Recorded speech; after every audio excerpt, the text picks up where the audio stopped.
last few weeks of active duty are already pretty busy. Hey, I am Chuck the bureaucrat, and I want to get your thoughts on retirement ceremonies. I mean, at the most basic level, should you even bother?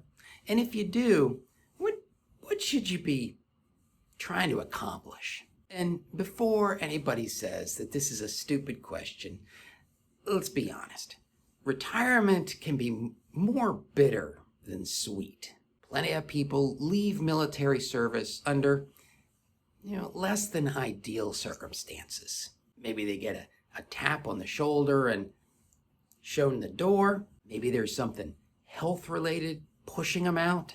And even for people who are leaving completely on their own terms, right at the end, there can be a crisis of identity. So, should you do a retirement ceremony? I say yes, but on your own terms. I mean, the timing at the tail end of your military career is really tight. You're working on clearing, making major financial decisions, and then going to medical appointments. You might be in the middle of a job hunt or house hunting, and then you're thinking about packing up and moving, or maybe heading off to school. So the idea of orchestrating a retirement ceremony, that is just one more rock in an already overloaded rucksack. That is why doing it on your own terms is so vital. All right, before I make the point that the retirement ceremony isn't really about you and then everything that entails, let me make this point. No matter what kind of experience you have in life, whether it's a trip to France or a visit to the emergency room or your military career, you can always tell the story in two different ways. You can make it seem like the greatest experience ever, or you can make it seem awful. When you tell people about your trip to France, you can focus on the great food and wine and that awesome photo with you and your daughter at the Eiffel Tower. Or you can complain about the long flight and that mix-up at your hotel and all the rude waiters. When it comes to your military retirement ceremony, it is 100% critical that you focus on the positive story. Don't let bitterness, no matter how legitimate, leach into your retirement ceremony. All right, who is the retirement ceremony really for? And I'm going to argue that it's 3 people, maybe 4. First, your mom.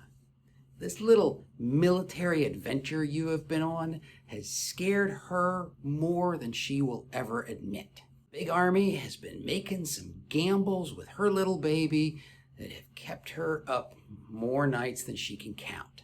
The retirement ceremony is a place to thank her, and maybe more importantly, for representatives of your service to express to her their gratitude for what a great adult she raised. Second is your spouse. Whenever I see a married couple who has made it through the cider press of a military career, I know that at some point there was a very serious conversation about whether or not they were going to stay with the military or just walk away. And the reason that the nation got the benefit of this service member's hard work is because the spouse decided to stick with us. Third, you got your kids. And growing up is hard, but there is nothing about the military child experience that makes that easier. But unlike your spouse, your kids probably didn't get a choice. They kind of experienced your military career as this unstoppable force of nature that just blew through their lives.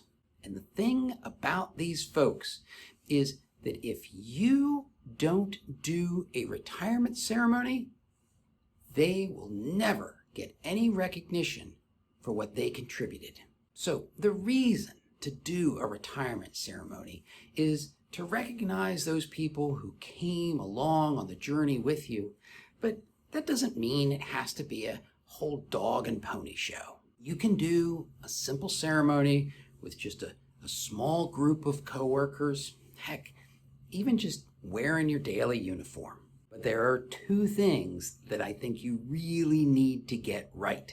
Number one, you want a good host. In my mind, it is a heck of a lot more important that you have somebody who can set the right positive, thankful, celebratory tone. I have seen some very senior officers make cringe-inducing gaffes in the middle of a retirement ceremony. Your mom, your spouse, your kids, they are much better served by somebody who knows you and likes you. Oh, and just a thought, as you go to other people's retirement ceremonies, pay attention to the host. I literally screened out a person who I hold in extremely high regard because they just didn't do a very good job with retirement ceremonies.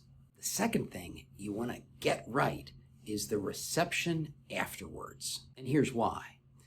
It's during the reception that lots and lots of people who know you and like you are going to get a chance to say things to your family. For your family members, some of the most memorable moments of your retirement ceremony are actually going to happen during the reception.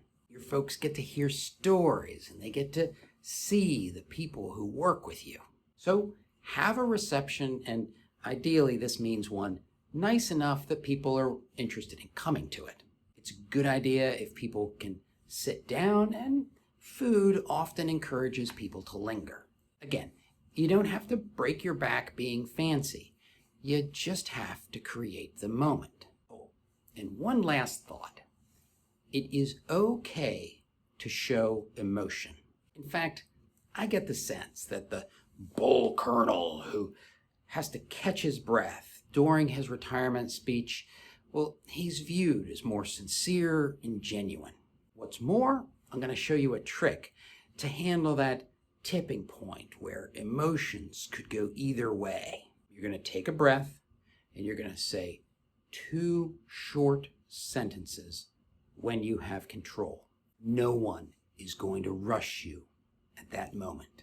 They're going to be honored that you shared this personal moment with them, and they're going to be proud of you for the self-control you demonstrate. Now, I imagine that lots of you have your own experiences and ideas, insights. Please share these ideas because that makes sure that they spread to the right people. And in the meantime, watch this video.